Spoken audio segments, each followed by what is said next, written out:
Esta es la zona con mayor frecuencia de presentación. Este sitio en medio de los dos ligamentos donde se insertan se llama torus uterinos. Ahí es en donde la gran mayoría de las lesiones de endometriosis se presentan. Pero ese es un dibujo. Esta es una foto de una laparoscopía en donde muestra los órganos que les estoy mostrando. Vejiga, útero, trompas de falopio y lo que alguien dijo ahorita, el fondo de saco de Douglas, que es la cara posterior del útero. Se imaginarán entonces que idealmente para diagnosticar y tratar esto es la laparoscopía. Porque si yo hago una incisión, por muy grande que la haga, jamás voy a meter mi cabeza aquí. Y jamás voy a ver aquí si existe endometriosis. Tengo que verlo a través de un lente que me permite entrar. Si lo veo, los órganos en la cara anterior, está la vejiga, los ligamentos redondos. Esta zona es una zona de infiltración frecuente de endometriosis. Si lo veo en el fondo del saco de Douglas, como lo dijeron, útero, trompas, ovarios, ligamentos infundíbulo-pélvicos, y todo esto es el que conocemos como fondo de saco de Douglas. Con un poco más de acercamiento, vean, lo mismo, sano, sin patología. Así es como se ve con patología. Esto ya es un problema de endometriosis. Una cosa es un nódulo y otra cosa es una glándula o un implante. El implante va a estar en la superficie del peritoneo. El peritoneo es una membrana que cubre todos los órganos y toda la cavidad abdominal. El que cubre toda la cavidad se llama parietal, peritoneo parietal. El que cubre los órganos se llama peritoneo visceral. Pero todo está recubierto. ¿Han oído hablar de la peritonitis? Es cuando se inflama el peritoneo, que es la parte del organismo humano que más raíces nerviosas tiene y, por supuesto, la que más dolor despierta. Entonces es lógico que si está inflamado va a despertar dolor. Cuadro clínico.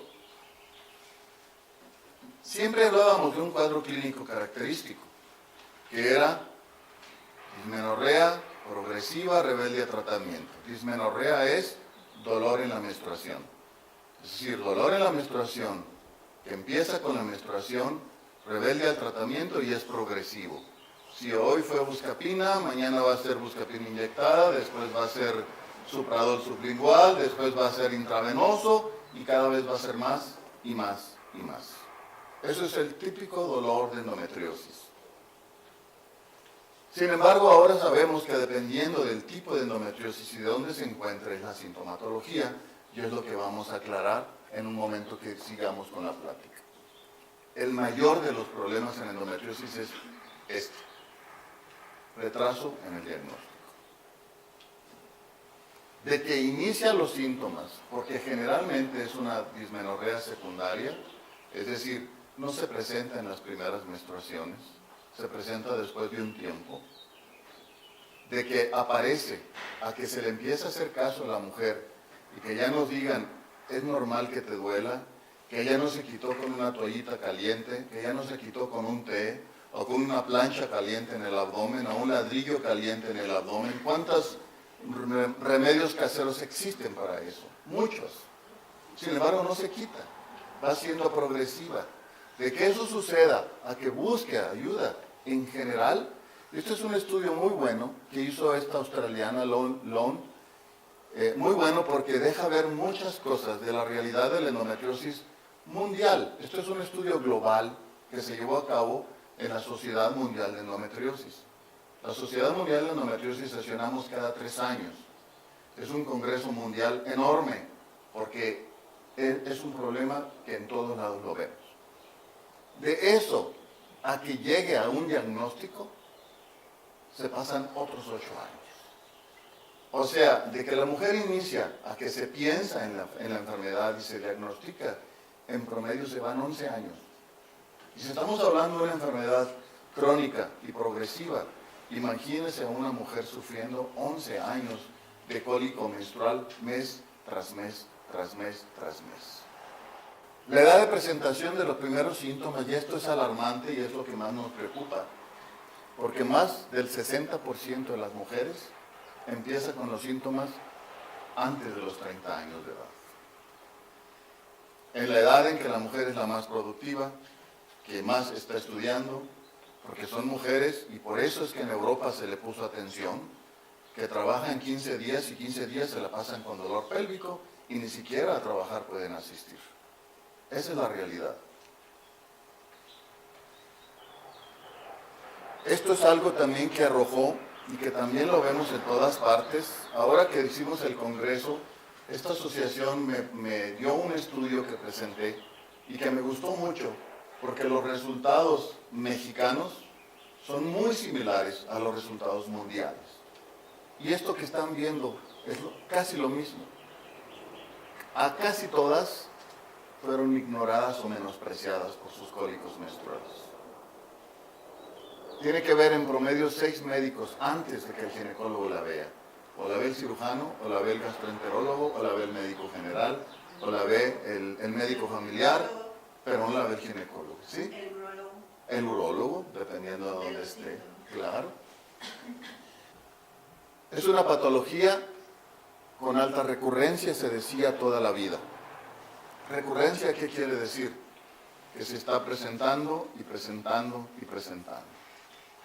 Todas las mujeres que yo veo con endometriosis tienen la psicosis de que ya me operaron, ¿cuándo me van a volver a operar?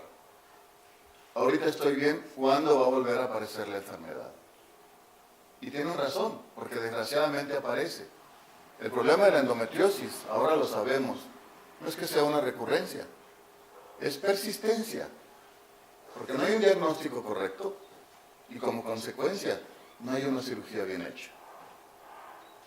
Y el problema de la cirugía bien hecha no es solamente el diagnóstico, es porque no hay centros especializados en donde se trate la endometriosis como debe de ser. Y ahorita les voy a explicar de qué se trata un centro especializado, una clínica de excelencia en endometriosis. Por supuesto, los conceptos han cambiado. Tan han cambiado que ahora ya no hablamos de endometriosis. Ahora hablamos de endometriosis peritoneal, endometriosis ovárica o de endometriosis infiltrativa. Esta es a la que muy poco caso se le hace y esta es la que la gran mayoría de los ginecólogos tratan. Pero esta está relacionada en un 50% con esta otra. Entonces, esto es la razón por lo que el problema de la endometriosis no está bien diagnosticada y como consecuencia no está bien tratada.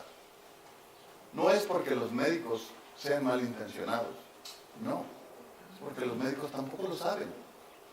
Ese es el problema. ¿Qué es la endometriosis peritoneal?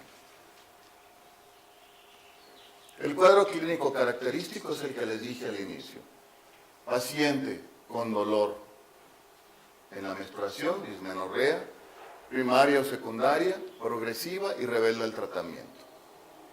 Se presenta el dolor unos días antes o en el momento en que empieza el sangrado menstrual. Pero lo que sí es característico es que el dolor aumenta cuando aparece el sangrado.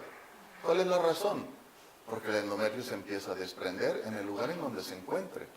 Y si se encuentra en el abdomen, la sangre es irritante y eso ocasiona, por supuesto, dolor. Por eso son las fechas en que más duele. También suele la mujer percibir dolor cuando tiene la ovulación, porque también hay liberación de sangre.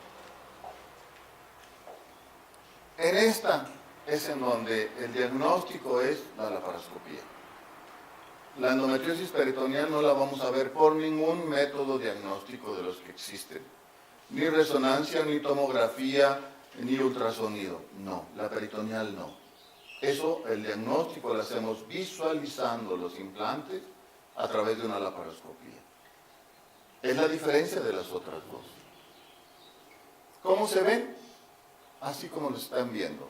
Estas son fotografías de pacientes que hemos operado. Las típicas lesiones rojas, que son lesiones en flama, que esto nos habla de una endometriosis activa en el momento en que estamos haciendo la cirugía.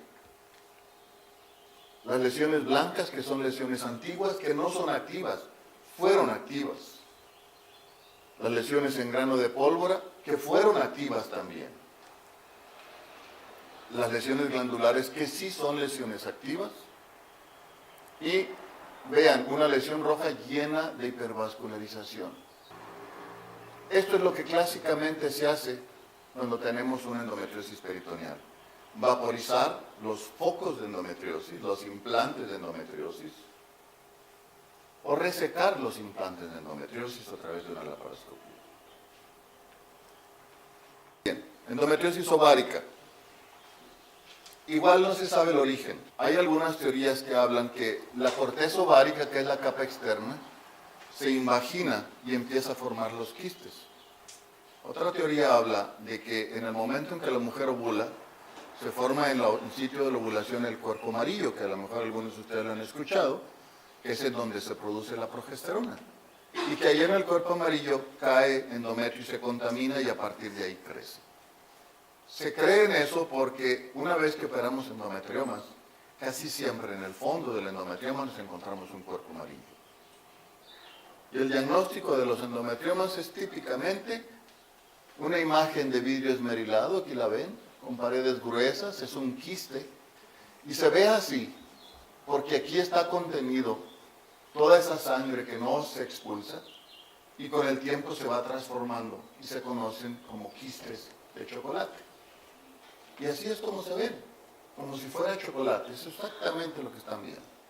Todo lo que sea quiste es un tumor de contenido líquido. Todo lo que sea oma es un tumor sólido. ¿Sí? Entonces, un quiste de contenido líquido con sangre, quiste de chocolate, ese es un endometrioma. ¿Sí? Este tipo de tumores así, el 50% de ellos tiene un nódulo de endometriosis. Es decir, no es solo superficial, tiene nódulos retroperitoneales de endometriosis. Y si nos abocamos solamente a quitar lo que acaban de ver con la cápsula y dejamos el nódulo, el problema persiste, a pesar de que hayamos hecho la cirugía del ovario. Pasamos a lo que es endometriosis infiltrativa. La endometriosis infiltrativa, como el nombre lo dice, son lesiones retroperitoneales de 5 milímetros de profundidad o más. Y aquí se cree que el origen es diferente a las otras dos de las que hemos hablado. La mujer en la vida embrionaria, sus órganos genitales derivan de dos estructuras que se llaman conductos de Müller. Esos dos conductos se unen al centro y forman lo que va a ser útero, 2/3 de vagina, trompas y ovarios. Al unirse van a tener bandas que después de un tiempo deben de desaparecer. Eso a veces da origen a algunas enfermedades congénitas como los tabiques, úteros bicornes y otro tipo de cosas que no es lo que vamos a buscar. Sin embargo, cuando hay ese tipo de enfermedades y anomalías congénitas, es más frecuente la presentación de la endometriosis. Pero lo que sí es un hecho es que si quedan esos restos mullerianos y por alguna razón en alguna etapa de la vida crecen, nos va a dar origen a esos nódulos retroperitoneales de la endometriosis infiltrativa. ¿Por qué es tan importante? Porque estos nódulos tienen este tipo de sustancias que estimulan y ocasionan dolor y fibras nerviosas que son capaces de despertar dolor. Entonces, un nódulo de 5 milímetros o de 1 centímetro, si uno lo toca y lo estimula, causa un dolor intenso, como si les clavaran un cuchillo o como si les clavaran un alfiler. Yo estoy seguro que quienes están escuchando, más de alguna lo ha sentido. Y esa es la razón, porque ya existe el nódulo.